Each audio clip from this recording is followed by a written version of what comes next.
할렐루야. 여러분 사랑합니다. 사랑합니다. 사랑합니다. 예배 시간에 정말 중요한 것은 살아있는 분위기 속에서 예배를 드리는 겁니다.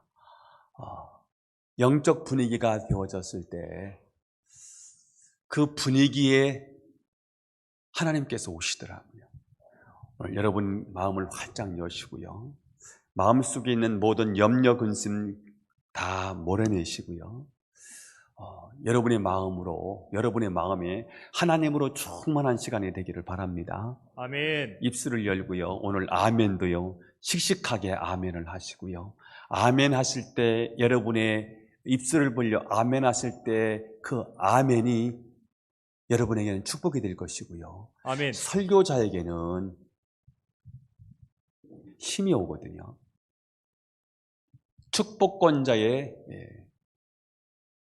감정을 타고 하나님이 축복하신다는 말씀 드렸지 않습니까?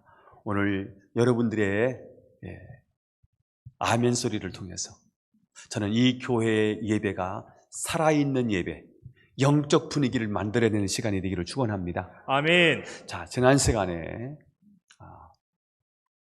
하나님께서 아벨의 예배는 받으셨지만 가인의 예배는 하나님이 받으시지 않으셨다 하는 말씀을 드렸습니다.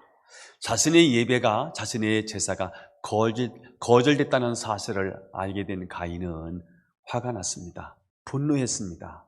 얼굴색이 변했습니다. 하나님께서 그런 가인을 질책하시지요. 6절, 7절에 나와 있어요. 지난주 말씀인데 한번 다시 읽어봐요. 시작! 내가 분하여 함은 어찌 됨이며 안색이 변함은 어찌 됨이냐. 내가 선을 행하면 어찌 어찌 낯을 낯을 들지 들지 못하겠느냐. 네가 왜 분내냐? 너 왜 화가 났어? 얼굴 색깔이 왜 그 모양이야? 네가 바른 예배를 드렸으면 얼굴을 그렇게 못 들 이유가 없지 않느냐? 하고 책망하시는 거예요. 가인은 방귀 낀 놈이 성낸다고 자기가 잘못하고서도 도리어 화가 났습니다. 사실은 가인은 화를 낼 일이 아니라 회개했어야 되는 거지요. 하나님, 용서해 주십시오. 제가 재물을 가지고 예배를 드린다고 예배를 드렸는데 믿음 없이 성의 없이 예배를 드렸습니다. 잘못했습니다. 다시는 이 불순종의 제사를 드리지 않겠습니다. 다시 드릴게요. 마음을 가다듬고 믿음을 가지고 아벨처럼 첫 새끼를 하나님께 드릴게요 하고 다시 예배를 드렸어야 되는데 가인은 회개는커녕 오히려 모순 탓을 아벨에게 돌리는 거예요. 예를 들면 아버지가 형의 기말고사 성적을 보고 충고를 합니다. 야, 동생은 성적이 이렇게 좋은데 너는 왜 이 모양이냐? 이렇게 성적이 안 좋아서 되겠냐? 좀 열심히 해. 이러고 집을 나간 거예요. 아버지가 집에서 나가자마자 형이 동생에게 화를 냅니다. 야, 임마, 너 때문에 나 혼났지 않냐? 너 좀 제발 적당히 좀 해. 가인이 한 행동이 바로 이런 식으로 행동을 한 것입니다. 괜히 동생이 미워요. 아주 죽이고 싶은 거예요. 사실 아벨의 예배는 연락이 되고 가인의 예배가 연락이 되지 않았다면 가인은 동생에게서 예배를 배웠어야 되는 겁니다. 동생에게 찾아가서 하나님, 내 예배는 하나님이 안 받으셨고 너의 예배를 받으셨어. 너 예배 어떻게 드렸어? 아벨이 얘기하지요. 저는 양의 첫 새끼를 하나님 앞에 드렸더니 하나님이 받으셨어요. 그냥 내가 예배를 드리면, 내가 이것을 드리면 하나님이 받아주실 것이라는 기대감을 가지고 믿음을 가지고 예배를 드렸더니 하나님이 나의 예배를 받으셨어요. 그래? 그러면 나는 양의 새끼가 없으니 내가 곡물을 줄 테니까 양새끼 하나 줄래? 양새끼 하나 얻어가지고 와서 하나님 앞에 이것을 드리면 하나님이 받으실 것이라는 믿음을 가지고 예배를 드렸더라면 아마 가인의 예배를 하나님이 또 받아주셨을 것이라고 저는 생각을 해요. 자, 그런데 가인은 괜히 네가 잘해서 내가 이렇게 골치가 아프다. 너 너무 그렇게 잘하려고 하지 마. 이렇게 자신의 실패를 동생을 비판함으로써 정당화하려고 한 것입니다. 내 문제를,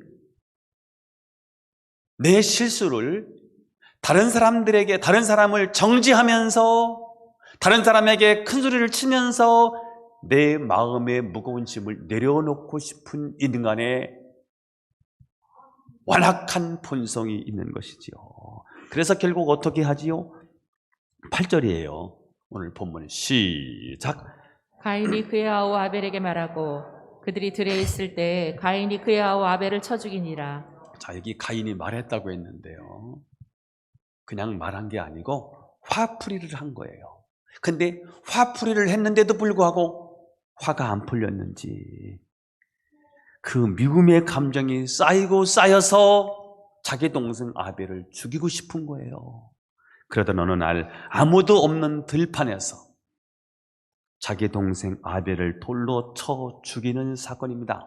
자, 오늘 본문은 하나님께서 이 사건을 처리하시는 장면인데 저는 오늘 이 살인 사건을 처리하시는 하나님의 모습을 통해서 오늘 이 시대에 살고 있는 저와 여러분에게 주실 메시지 3개를 찾아보았습니다. 첫 번째입니다.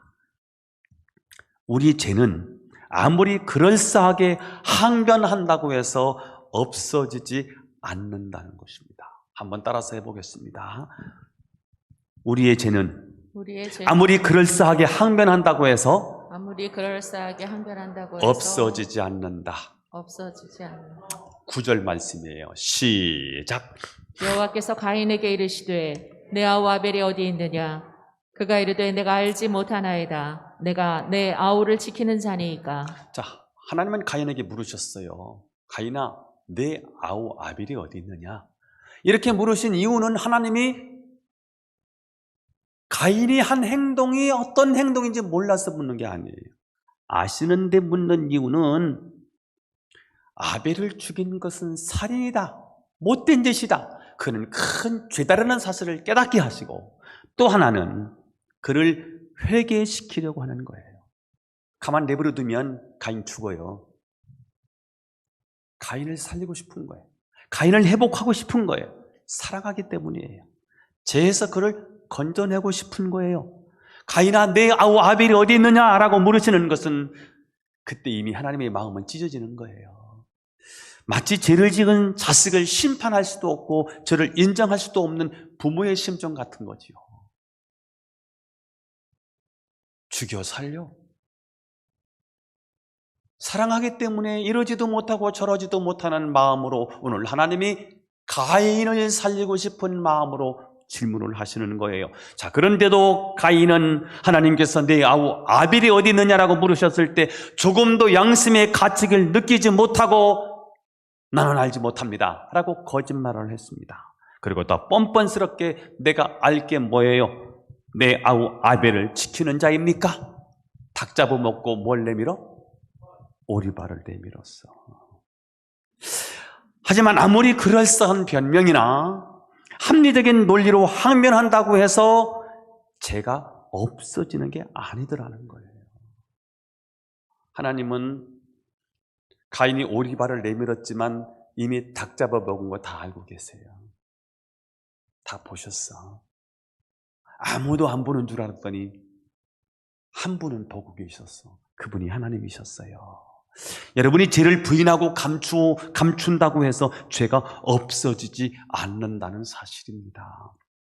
사람은 자기가 자기 눈을 가리면 세상이 모두 가려워진다고 생각하는 거예요. 손바닥으로 우주를 가릴 수 있습니까?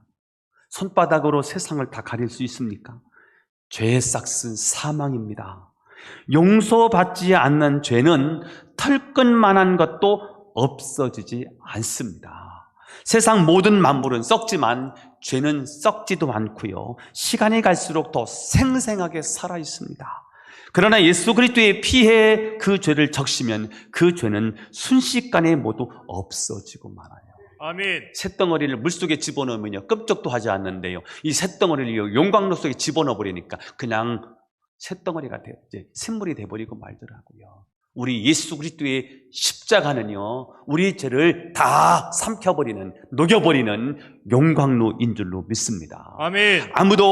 아무리 큰 죄도 예수님의 보혈로 씻으면 없어지지만 아무리 작은 죄도 회개하지 않으면 수천 년이 흘러도 그대로 남아있고요, 그 죄는 여러분을 고발하는 거예요. 제 죄인이에요. 제 죽어야 돼요. 제 저주받아야 돼요. 제 하나님의 심판을 받아야 돼요. 죄는 계속해서 호소하고 있는 거지요. 내 아우 아벨이 어디 있느냐라고 물으시는 하나님은 지금도 우리에게 동일하게 질문을 하고 계세요. 내 아내는 어디 있느냐? 내 남편, 내 자식은 어디 있느냐? 내가 팽개친 내 부모는 어디 있느냐? 내 친구나 사랑하는 동료들은 어디 있느냐라고 물으세요. 그때 많은 사람들이 저는 모릅니다, 알아서 살고 있겠지요. 그 사람들을 내가 지키는 사람입니까? 이렇게 대답합니다. 저는 여러분이 서로에게 관심을 갖게 되기를 바랍니다. 아멘. 특별히 주변에 있는 사람들이요 관심을 쏟아줘야 되는데, 자녀가 자살하려고 하는 마음을 갖고 있다는 사실을 부모가 모를 수 있어요. 아내와 남편이 함께 살고 있지만 그들의 마음이 천길만길 따로 가는 부부도 있고요, 그래서 몰라요. 여러분, 가까이에 있는 영혼에게 관심을 가져야 돼요. 부부도요, 말 안 하면, 관심을 쏟지 않으면 남이 되더라고요. 부모님 멀리 계시잖아요. 관심을 가지고 전화도 해드리고 한번 찾아오기도 하고요. 이러면서 자꾸 관심을 가져야지 소외돼요. 그냥 버려진 인생이 되고 마는 거지요. 그들을 위해서 눈물도 흘리시고요, 사랑하시고 격려도 하시고 축복도 하시고 전도하는 마음을 갖게 되기를 축원합니다. 아멘. 지금도 물으세요. 내 아우 아벨이 어디 있느냐? 내 사랑하는 자식들은 어디 있느냐? 물으신다니까요. 자, 하나님께서 내 아우 아벨이 어디 있느냐라고 물으시는 것은 몰라서가 아니고 용서해 주시고 구원해 주시려고 물으시는 거예요. 자, 그런데 가인은 유감스럽게도 모른다고 변명을 했습니다. 여러분, 죄를 지으면 변명하거나 부인하지 마시고 그냥 하나님 앞에 나와서 회개하시면 용서하신대요. 요한일서 1장 9절에 나와 있습니다. 읽어보겠습니다. 시작. 만일 우리가 우리 죄를 자백하면 그는 미쁘시고 의로우사 우리 죄를 사하시며 우리를 모든 불의에서 깨끗하게 하실 것이요. 자, 오늘 이 말씀을 제가 정리하면서 명제를 하나 만들어 봤거든요. 한번 같이 해보면 좋겠습니다. 시작. 죄는 변명으로 없어지지 않고 회개함으로 없어진다. 죄는 변명한다고 없어지는 게 아니에요. 누구에게 책임을 전가한다고 없어지는 게 아니에요. 그럴 수밖에 없었다고 말한다고 해서 내가 죄는 마음으로는 가벼워질지 모르지만 죄는 그대로 있어요. 어떻게 죄가 사라지느냐? 하나님 앞에 나와서요, 내 의는 없지만 주님의 의를 믿고 나와서 하나님 용서해 주십시오라고 하면 미쁘시고 의로우사 우리 죄를 용서하신다는 거예요. 그래서 죄는 변명으로 없어지지 않고 회개함으로 없어진다. 시작. 변명으로 없어지지 않고 회개함으로 없어진다. 이 세상의 모든 죄를 맑히시는 주의 보혈, 성자 예수 그 귀한 피 찬송하고 찬송하세. 후렴이 나와요. 흰 눈보다도 더 주의 흘리신 보혈로 희게 씻어 주소. 261장인데요. 보혈 찬양을 참 그렇게 많이 부르는데 그냥 불렀던 찬양이 굉장히 많더라고요. 근데 가사를 생각해 보니까 다 메시지인 거 있죠. 흰 눈보다도 더 우리의 흘리신, 주의 흘리신 보혈로 내게 씻어 주소서. 예수께 나오면 되고요. 여러분의 죄는 눈과 같이 헤어질 것이라고 말씀하셨으니 이 사실을 믿으시고 하나님 앞에 나와서 회개함으로 여러분의 죄 문제를 씻으시고 승리하게 되기를 축원합니다. 두 번째, 자, 아벨이 흘린 순교의 피는 죽었다고 없어지지 않는다는 것입니다. 한번 따라서 해보겠습니다. 아벨이 흘린 순교의 피는 아벨이 흘린 순교의 피는 죽었다고 없어지지 않는다. 죽었다고 없어지지 않는다. 자, 가인이 아벨을 죽인 이유가 뭐예요? 예배 때문이에요. 그래서 아벨은 참된 예배를 드린 후에 최초의 순교자가 됩니다. 예배 때문에 순교했습니다. 예배는 순교할 만큼 중요하다는 것입니다. 순교할 각오로 예배를 드리면 하나님께서 그 예배를 받아주시고 복을 주신다는 거예요. 자, 예수님이 십자가에 못 박혀 돌아가신 것은 예배의 최고의 클라이막스예요. 엘리 엘리 라바 사박다니, 나의 하나님 나의 하나님 어찌하여 나를 버리시나이까. 십자가에 못 박히시면서 하나님 앞에 외쳤던 고백이잖아요. 저는 이 장면을 보면서 예배의 최고의 클라이막스라고 생각해요. 당신이 제물이 돼서 십자가에 못 박혀 죽으신 거잖아요. 그분이 죽으실 이유가 하나도 없는 거예요. 그분이 우리를 위해 죽으신 거잖아요. 그분이 지금 하나님으로부터 버림받는 순간이잖아요. 그분이 버림받을 이유는 하나도 없는 거예요. 그런데 그분이 버림받는 이유는 뭐예요? 버림받은 우리를 구원해 주시기 위해서 그분이 스스로 제물되어서 십자가 못 박혀 피 흘려 죽으셨거든요. 이것이 예배의 최고의 클라이막스예요. 나의 하나님 어찌하여 나를 버리시나이까. 예수님은 하나님과 한 분이기 때문에 단 1초도 떨어져 있을 수 없어요. 분리될 수 없는 분이세요. 그런데 인류를 사랑하기 때문에 하나님으로부터 죄 져서 죄형 버린 죽으며 하나님으로부터 버림받는 거잖아요. 이게 인간의 운명인데 예수님 십자가에서 엘리 엘리 라마 사박다니 나의 하나님 어찌하여 나를 버리시나이까. 나를 버려서까지라도 저들을 건져내시려고 하는 하나님의 사랑, 하나님 저들을 그렇게 사랑한단 말입니까? 예수님이 십자가에 못 박히셨는데 이 피 흘리고 십자가에 못 박혀 죽으셨는데 이 핏소리가 하나님을 향해서 호소하는 거예요. 하나님, 내가 죽었으니, 내가 버림받았으니 버림받은 저들을 살려주셔야 되지 않습니까? 저 영혼들을 불쌍히 여기시고 살려주시옵소서. 예수님의 십자가에 못 박혀 피 흘리신 그 피는 하나님을 향해서 호소하고 있습니다. 내가 죽었으니 저들을 살려주옵소서. 내가 십자가에 못 박혀 죽었으니, 내가 저주받았으니 저들의 저주를 용서해 주옵소서. 10절이에요. 이것을 누가 가장 먼저 표현해 주냐면 아벨입니다. 아벨이 죽었는데 아벨이 죽은 게 아니더라고요. 10절 시작. 이르시되 내가 무엇을 하였느냐? 내 아우의 핏소리가 땅에서부터 내게 호소하느니라. 아벨은 돌에 맞아 피 흘리면서 죽어서 땅에 묻혔습니다. 그러나 아벨의 육신은 죽었지만 피는 땅에 들어가서 하나님께 호소하고 있다고 말하고 있습니다. 아벨의 피가 땅에 흘려져서 없어진 것처럼 보이지만 피는 죽지 않고 소리를 지릅니다. 가인은 아벨을 죽였지만 아벨은 죽지 않았습니다. 아벨의 죽음으로 아벨이 끝난 것이었다면 아벨은 정말 한마디로 개죽음을 당한 것일 거예요. 이런 억울한 죽음이 어디 있습니까? 누가 이런 사람을 복되다고 말하겠습니까? 예수님의 죽음이 예수님의 죽음으로 끝났다면 예수님의 죽음도 개죽음이었을 거예요. 그런 억울한 죽음이 어디 있습니까? 그런데 예수님의 죽음은 죽음으로 끝나지 아니하고 하나님의 그를 다시 살려주셨습니다. 아벨도 마찬가지입니다. 아벨은 죽었으나 그 믿음은 살아 있습니다. 히브리서 11장 4절에 나와 있습니다. 시작. 그가 죽었으나 그 믿음으로써 지금도 말하느니라. 여러분, 아벨이 죽었나요? 아벨이 끝이 났습니까? 죽음으로 모든 것이 종지부를 찍었습니까? 아닙니다. 그는 죽었으나 살았고요. 그의 믿음은 살아서 말하고 있습니다. 그의 믿음은 살아서 증거하고 있습니다. 그는 오고 가는 모든 세대에 예배의 참된 모델을 제시해 주었습니다. 어떻게 예배를 드려야 되는가? 아벨, 그러면 예배자입니다. 참된 예배자입니다. 하나님이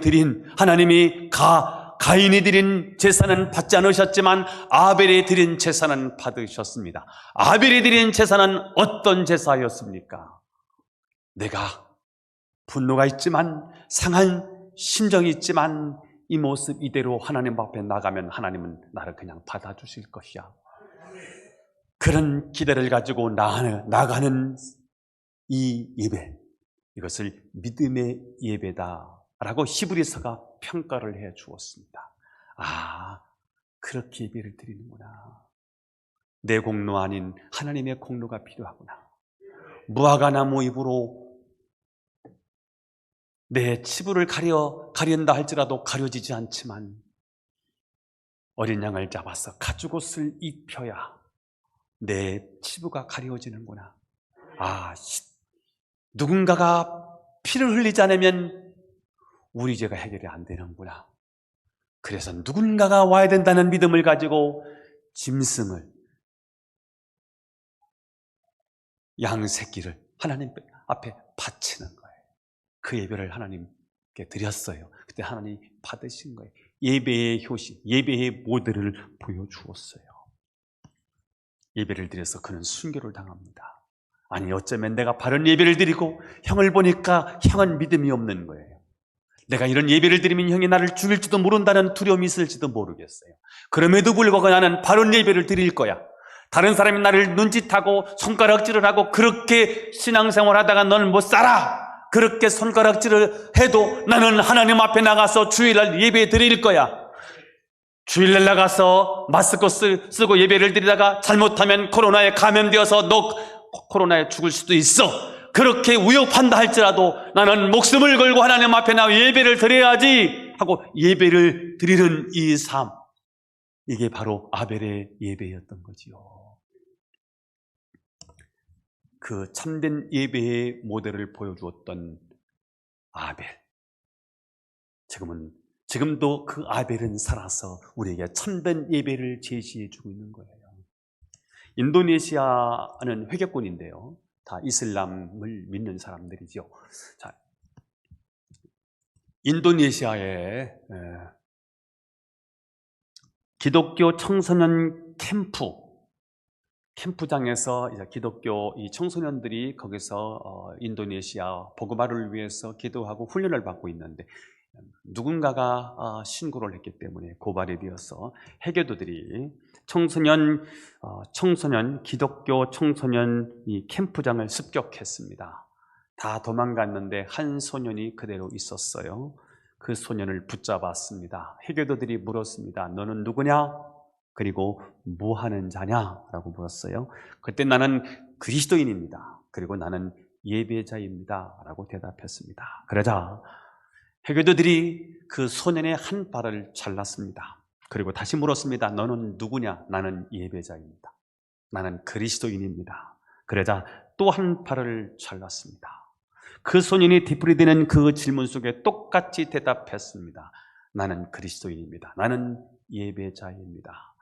배에 찔리고 그리고 목이 잘려나가고요, 그렇게 참혹하게 죽어가는 장면을 두려워 떨고 있는 그 동생이 숨어서 지켜보다가 자기 그리스도인들이 있는 곳에 와서 보고했어요. 그 사실이 알려져서 보도가 됐습니다. 그의 순교의 피가 소리를 질렀습니다. 그래서 인도네시아 회교권의 복음이 문이 열려지기 시작했다는 사실이지요. 그렇습니다. 의인은 죽지 않습니다. 죽어도 다시 살아납니다. 물론 죄인도 죽지 않습니다. 죄인이 죽어서 육신은 땅에 들어가겠지만 그도 역시 영원히 살게 됩니다. 사람들은 죽으면 그만이지라고 말합니다. 그러나 인간은 영적인 존재이기 때문에 육신은 예수를 믿어도 예수를 믿지 않아도 육신은 다 땅속에 묻히게 되어 있고요, 한 줌의 흙으로 돌아가게 되어 있습니다. 그러나 영혼은 그렇지 않아요. 죽어도 영혼은 영생불멸해요. 영원히 사는 거거든요. 물론 동물은 죽으면 그만입니다.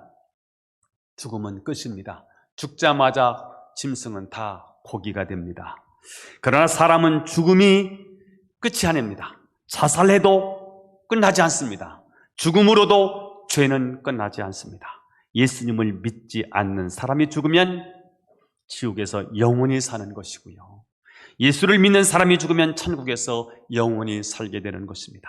저는 여러분이 예수님의 부활을 믿고 여러분의 부활도 믿게 되기를 축복합니다. 우리가 예수를 믿었다고 하는 사실이 지금은 크게 느껴지지 않지만 죽음 이후에는 큰 사건이 됩니다. 유정난과 무정난은 겉으로 볼 때는 별 차이가 없습니다. 그러나 암탉의 품에 들어가면 달라지기 시작합니다. 21일 후에는 어떤 결안에서는 병아리가 나오지만 어떤 결안은 그냥 썩어버리고 맙니다. 우리가 지금은 알 수 없지만 육체의 죽음이 올 때 한 영혼은 영원한 천국으로 돌아가는 것이고요. 또 다른 영혼은 지옥으로 영원한 지옥에 들어가게 되는 것입니다. 저는 여러분이 예수님의 부활을 믿으시고 여러분의 부활도 믿으시고 죽어도 천국 간다는 사실을 믿으시고 여러분의 예배가 아벨의 예배가 되셔서 여러분이 죽을지라도 여러분의 피는 죽음으로 끝나지 않습니다. 열매가 있을 것입니다. 천국의 영원한 부활로 우리를 하나님께서 받아주실 것입니다. 마지막 세 번째입니다. 죄에 대한 심판이 주어졌을지라도 하나님은 자비를 구하는 자에게 은혜를 베풀어 주십니다. 한번 따라해 보겠습니다. 죄에 대한 심판이 주어졌을지라도 죄에 대한 심판이 주어졌을지라도 하나님은 자비를 구하는 자에게 은혜를 베푸신다. 하나님은 자비를 구하는 자에게 은혜를 베풀어 주신다. 이 땅에서만 죽으면 소용없어요. 우리 육신을 가졌을 때만 기회가 주어지는 거예요. 살인을 해도요, 자비를 구하는 자에게는 하나님은 얼마든지 은혜를 베풀어 주세요. 교도소에 가서 전도해드릴 이유요, 세상 법으로는 죽일 놈들이에요. 못 쓸 놈들이에요. 그러나 하나님은 그 못 쓸 놈들, 죽을 죄를 지은 살인죄를 짓고 무기징역을 살고 있는 그들일지라도 하나님은 자비를 구하는 자에게 은혜를 베풀어 주시는 하나님이신 줄로 믿기를 축복합니다. 11절을 보겠습니다. 시작. 땅이 그 입을 벌려 내 손에서부터 내 아우의 피를 받았은즉 내가 땅에서 저주를 받으리니. 자, 우리가 땅에 피를 쏟았기 때문에 땅은 인간을 저주해요. 그래서 이 지상에는 각양각색의 죄의 형벌들이 나타나요. 질병이요, 싸움, 분쟁이요, 시기, 질투요, 아픔, 갈등, 이런 것들이 다 땅을 저주했기 때문에 그래요. 자, 그 다음에 12절 시작. 내가 밭을 갈아도 땅이 다시는 그 효력을 내게 주지 아니할 것이요 너는 땅에서 피하며 유리하는 자가 되리라. 자, 땅이 인간을 저주하는데요. 첫 번째는 땅이 효력을 내지 않아요. 무슨 일을 해도 잘 안 되는 거예요. 직장에 가도요, 엉겅퀴 가시덤불이에요. 사업을 해도 가시덤불 엉겅퀴예요. 땅이 저주를 받아서 그래요. 자, 그 다음에 땅에서 피하여 유리하는 자가 될 것이다. 방황입니다. 하나님 없는 인생은요, 끊임없는 방황이 계속되는 거예요. 하나님을 만나야 방황이 끝나거든요. 하나님 없는 인생은요, 끊임없이 방황할 수밖에 없어요. 부모를 잃었어요. 돌아갈 곳이 없어요. 엄마 품이 없는 거예요. 애들하고 한참 놀다가도요, 저녁이 되면은요, 집으로 돌아가야 되는데요, 고아는 갈 곳이 없어요. 고향을 잃었어요. 추석 명절이든 설 명절이든요, 고향을 찾아가잖아요. 실향민들은 갈 곳이 없어요. 방황하는 거예요. 하나님을 만나야 하는 인생이 하나님을 떠나고 나니까요, 방황하죠. 자, 드디어 가인이 호소를 해요. 13절이에요. 읽어보겠습니다. 시작. 가인이 여호와께 아뢰되 내 죄벌이 지기가 너무 무거우니이다. 자, 가인이 너무너무 뻔뻔스러운 말을 해요. 아무 죄 없는 자기 동생을 죽여놓고 자기 자신을 바로 죽이지 아니하시는 그 하나님의 은혜를 망각하고요, 하나님 앞에 뭐라고 말해요? 하나님 너무 과해요. 너무 형벌이 커요. 그렇게 말을 해요. 이게 죄인의 모습이지요. 자기가 한 일은 생각하지 아니하고요, 항상 피해의식, 피해망상에 사로잡혀 있어요. 내노남불은 여기서 시작되는 거예요. 내가 하는 건 뭐고? 로맨스. 남이 하는 건 불륜이고, 오늘 가인이 그 대답을 하고 있는 거예요. 자, 14절을 읽어요. 시작. 주께서 오늘 이 지면에서 나를 쫓아내시온즉 내가 주의 낯을 배웁지 못하리니 내가 땅에서 피하며 유리하는 자가 될지라. 무릇 나를 만나는 자마다 나를 죽이겠나이다. 자, 드디어 가인이 죄의 잼이 얼마나 무겁고 힘든지를 깨달았습니다. 전에는 죄에 대해서 아무 생각 없이 살았었는데 실제로 죄의 무게에 눌려보니까 죄의 심각성을 깨닫게 되는 거예요. 여러분, 죄라는 말이 어디서 왔냐면 옥죄다 할 때 있잖아요. 죄다 할 때. 여기 죄가 거기서 나왔다는 거. 우리나라 말이거든요. 죄. 이 죄가 옥죄는 거예요. 죄를 짓고 나니 죄가 나를 막 옥죄는 거예요. 죽이려고 하는 거예요.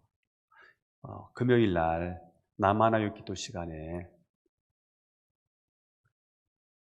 원데이 다니엘 기도를 했거든요. 영상을 켜놓고 우리 많은 분들이 오셨었어요. 같이 찬양하고 기도하고 말씀 들었는데 그때 강사님이 누구셨냐면 윤치영 목사님이셨어요. 이분이 호주에 가서 청소년 사역을 하시다가 붙잡힌 거예요. 제목이 뭐냐면 폭행, 감금, 집단 납치, 집단 감금. 그러니까 청소년 사역하다가 붙잡혔는데 제목이 그렇다는 거예요. 아유, 금방 나오겠지. 훈방 조치 되겠지라고 생각한 거예요. 근데 그게 아닌 거예요. 금방 나올 줄 알았더니 이 죄가 굉장히 무서운 죄였던 거예요. 감옥에 간 거예요. 이제부터 죄가 심각해지는 거예요. 죄가 이게 아무것도 아닌 줄 알았더니 이게 엄청난 거구나. 감방에 들어가니까요. 그것도 목사님이 감방에 들어간 거잖아요. 견딜 수가 없는 거죠. 자기를 옥죄는 거예요. 자유가 없는 거예요. 자기 말이 안 통하는 거예요. 이게 죄예요. 죄가 누르는 게요. 죄가 나를 누르는데 죄가 굉장히 심각해지는 거예요. 죄인이 처음에는 죄에 대해서 인식하지 못하다가 죄가 느껴지는 거예요. 죄의 무게가 막 느껴지는데요. 견딜 수가 없는 거예요. 그래서 가인은 하나님 앞에 나가서 죄의 형벌을 감당할 수 없다고 고백하기 시작합니다. 하나님, 제가 이렇게 무서운 거였습니까? 죄가 이렇게 고통스러운 거였습니까? 죄가 이렇게 아픈 거였습니까? 하나님, 내가 할 수가 없어요. 내 힘으로 할 수 있는 게 아무것도 없어요. 사람들이 나를 죽이려고 해요. 나는 감당할 수가 없어요. 하나님 도와주세요. 하나님 은혜를 베풀어 주세요. 하나님의 은혜가 아니면 나는 나가서 사람 앞에 돌 맞아 죽습니다. 하나님 나를 살려주세요. 드디어 이게 죄에 대한 심각성이 온 거예요. 여러분, 죄는요 아파야 돼요. 그래야 회개가 되더라고요. 죄 그냥 다 남들 그렇게 짓고 그렇게 사는 거 아니냐? 그렇게 죄에 대한 인식이 없으면, 죄가 그렇게 심각하게 느껴지지 않으면 우리는 그리스도를 요청하지 않아요. 하나님이 필요하지 않은 거예요. 죄를 대수롭게 생각했어요. 그냥 다들 그렇게 사는 거지라고 생각했어요. 그런데 제가 가하는 프레스가요 너무 강한 거예요. 견딜 수가 없는 거예요. 이러다가는 정말 내가 죽을 것 같은 거예요. 이제는요 하나님 앞에 엎드릴 수밖에 없어요. 하나님, 죄가 너무 무거워. 내 힘으로 살 수가 없어요. 하나님의 은혜를 베풀어 주셔야 되겠어요. 하나님 살려주세요. 도와주세요. 은혜를 베풀어 주세요. 이때 드디어 하나님의 은혜가 작동되기 시작합니다. 15절입니다. 읽어보도록 하겠습니다. 시작. 여호와께서 그에게 이르시되 그렇지 아니하다. 가인을 죽이는 자는 벌을 7배나 받으리라 하시고 가인에게 표를 주사 그를 만나는 모든 사람에게서 죽임을 면하게 하시니라. 자, 하나님은 누구든지 가인을 죽이는 사람에게는 7배로 복수를 당할 것이라고 하시면서 그에게 죽음을 면할 수 있는 표를 주었어요. 면책 특권을 준 거지요. 노타치야. 표를 주었어요. 그 표를 내밀어야 돼요. 이 표를 사용해야 되는 거예요. 표는 주어받았는데 이 표를 내밀어야 되는 거지요. 아맹하세가 마패를 들어 밀듯이 이 표를 들어 밀면서 살아야 되는 거지요. 가인은 죽어야 돼요. 돌 맞아 죽어야 마땅한 사람이에요. 세상 법정에 가면 이 사람은 사형입니다. 의도를 가지고요. 계획적인 살인이에요. 이 사람은 빼도 박도 못하게 사형감입니다. 그런데 하나님께서 은혜를 주신 거예요. 왜요? 하나님 앞에 무릎을 꿇었어요. 세상 법정에서는 사형입니다. 그런데 하나님이 이 사람을 받아주시네요. 교도소에 가면은요, 별별 죄를 지은 사람들이 많아요. 살인을 하고요, 남을 몇 사람을 죽인 사람도 있어요. 그런데 하나님은요, 세상 법정으로는 그 사람은 사형이지만 그가 하나님 잘못했어요. 내 죄를 용서해 주세요. 그러면 미쁘시고 의로우신 하나님은 그의 죄를 용서하시고 받아주신다는 거예요. 그가 의로워서가 아니에요. 가인이 그럴 만한 자격이 있었던 게 아니에요. 전적으로 하나님이 베풀어 주신 은혜입니다. 이제 이 표를 가지고 있는 한 누구도 가인을 죽일 수가 없습니다. 가인은 이제 죽음의 공포에서 벗어나게 되었습니다. 그렇습니다. 죄에 대한 심판이 주어졌을지라도 하나님은 자비를 구하는 자에게 뭐를 베푼다? 은혜를 베푸신다. 제가 오늘 이 설교의 제목을 가인에게 베푸시는 은혜, 보통 이렇게 제목을 안 정하거든요. 가인에게 내리신 저주, 이렇게 설교 제목을 정하는데, 제가 요 세 번째 단락에서 은혜를 받았기 때문에 제가 제목을 가인에게 베푸신 은혜 이렇게 정했습니다. 지금 중국에는 탈북자들이 많아요. 먹고 살기가 어려워서 북한을 탈출해서 중국에 가서 사는 사람들인데 불법 체류자입니다. 중국 민증이 그렇게 크게 보이고요, 그것을 그리워한다는 거 아닙니까? 그들이 발각이 되면 북송되기 때문에 그래서 중국 공안을 굉장히 두려워하고요, 발각되면 북송에 대해서 감옥에 가서 거의 죽어요. 죽어야 나오는 곳이더라고요. 거의 다 죽더라고요. 그래서 그들은 발각될까봐 얼마나 두렵고 불안한 삶을 사는지 몰라요. 그러다가 이들이 한국에 와요. 그러면 한국 신분증을 받으면 그렇게 감격한다는 거예요. 결국은 그들이 한국에 정착해서 살다가 대한민국 여권을 가지고 다시 중국에 들어가는데요, 그렇게 당당할 수가 없다는 거예요. 여권, 그게 뭐라고요? 여권을 가졌더니, 대한민국 여권을 가졌더니 대한민국이 그 탈북민을 보호해 주더라는 거예요. 이 여권을, 대한민국 민증 다 가지고 계시잖아요. 여러분, 대한민국 그 주민등록증, 이게 대단한 겁니다. 이것만 가지고 있으면요, 중국 가도 우리는 안 잡히고요, 중국 사람 앞에서 우리는 큰 소리 칠 수 있어요. 대한민국이요, 이 민증을 가지고 있는 대한민국 국민을 지켜주더라고요. 오늘 하나님께서 가인에게 이 민증을 준 거예요. 누구도 해할 수 없다고 하는 이 민증을 준 거예요. 우리는 하나님의 시민권을 가진 사람이잖아요. 이 시민권이 대단하잖아요. 미국 시민권 대단하더라고요. 미국 한 사람이 체포됐는데요, 감금됐는데 그 한 사람 살린다고 항공모함이 움직이더라고요. 우리는 하나님을 섬기는 하나님의 백성이고 하늘 시민권을 가졌어요. 하나님의 시민권을 가진 저와 여러분을 하나님께서 어둠의 권세로부터 지켜주실 줄로 믿습니다. 모든 사람은 죽음과 심판에 대한 두려움이 있습니다. 아무도 쫓는 사람이 없지만 늘 쫓기는 삶을 살고 있습니다. 이것은 인간 내면에 깊이 뿌리박고 있는 죄 때문이지요. 하지만 하나님은 우리에게 죽음이 두려워하지 않은 하나의 표를 주셨는데, 그것이 바로 십자가입니다. 예수 그리스도의 십자가예요. 우리를 불안해하게 하고 늘 죽음의 공포와 심판의 두려움 속에 살게 하는 죄의 문제를 우리 예수님이 십자가에서 피 흘려 죽으심으로 다 해결해 주셨습니다. 요즘식으로 말하면은요, 바이러스를 이기는 백신을 맞은 거예요. 백신. 지난 목요일 날 저희 부모님이 코로나 백신 주사를 맞으셨어요. 5월 13일을 한 번 더 맞으면 이제 코로나를 이길 수 있는 거지요. 코로나로부터 해방이 되는 거지요. 이스라엘은 지난주부터 마스크를 벗었대요. 백신을 다 맞았더니 이제 면역 체계가 어느 정도 완성이 돼서 이제 마스크를 벗고 일상으로 돌아갔더라고요. 그렇습니다. 이제 코로나 전염병에 대한 두려움과 공포에서 그들은 해방이 됐지요. 자, 우리가 죄에 감염되어서 죽을 수밖에 없었지만 예수님께서 우리를 대신해서 십자가에 못 박혀 피 흘려 죽으시고요. 우리의 죄의 뿌리와 죽음의 뿌리를 뽑아주셨습니다. 우리가 십자가에 못 박히신 예수님을 믿는다고 하는 것은 곧 죽음과 재앙을 이기신 백신을 맞은 것과 같은 거지요. 그래서 죄의 바이러스 오라 이거예요. 사망의 바이러스 오라 이거예요. 이미 우리는 백신을 맞았어. 예수 그리스도의 보혈이 백신이에요. 백신.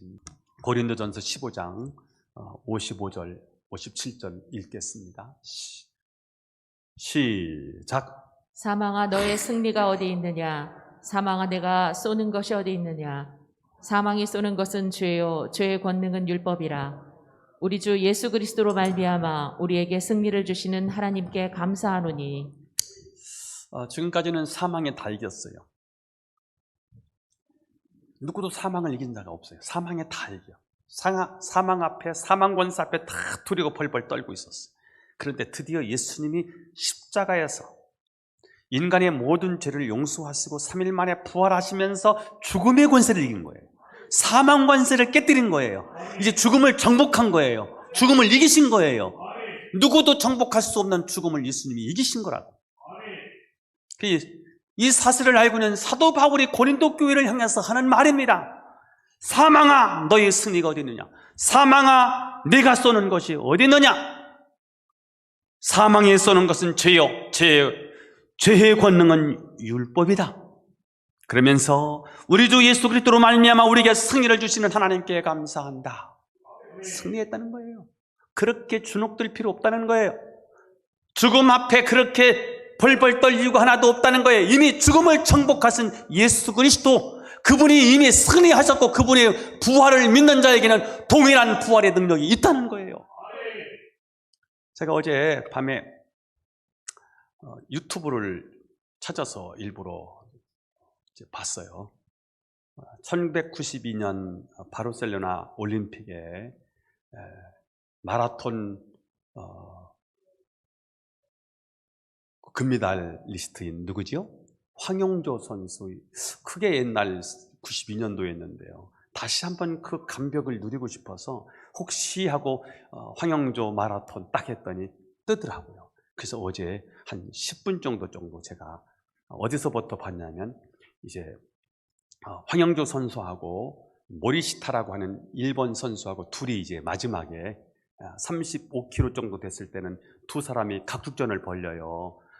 앞서거니 뒤서거니 하다가 오르막길이 딱 있었어요. 오르막길을 하는데 굉장히 숨가쁘게 두 사람이 같이 나란히 와요. 오다가 오르막에서 내리막길로 탁 치는데 보통은 숨고르는데요. 올라가서 거친 숨을 쉬니까 숨고르는데 그때 황영조 선수가 나중에 인터뷰한 걸 들었더니요. 올라가서 탁 내려칠 때 이때 승부를 걸지 않으면 못 이기겠더라는 거예요. 그래서 이 사람이 탁 내려오는 순간에 안 쉬고 그냥 내뺀 거예요. 그랬더니 간격이 점점 멀어지는데 그게 42.19km 가운데 40km 지점에서 승부가 갈렸더라고요. 그러면서 한 2km 정도 뛰는데요. 점점 간격이 벌어지고요. 맨 스타디움에 딱 들어오는데 막 그냥 가슴이 감격이 밀려오는 거예요. 그리고서는 중간 정도 한 바퀴 돌잖아요. 중간 정도 돌았는데 딱 돌아보니까 자기 뒤에 아무도 없다는 사실을 확인하더니 황영조 선수가 이름이 들어오는 거예요. 그러면은 들어오더라고요. 옛날 92년도에도 느꼈던 건데요. 제가 30년 정도 지나가지고 그 영상을 다시 봤더니 그 감격이 동일하게 살아나더라고요. 아멘 좀 해봐요.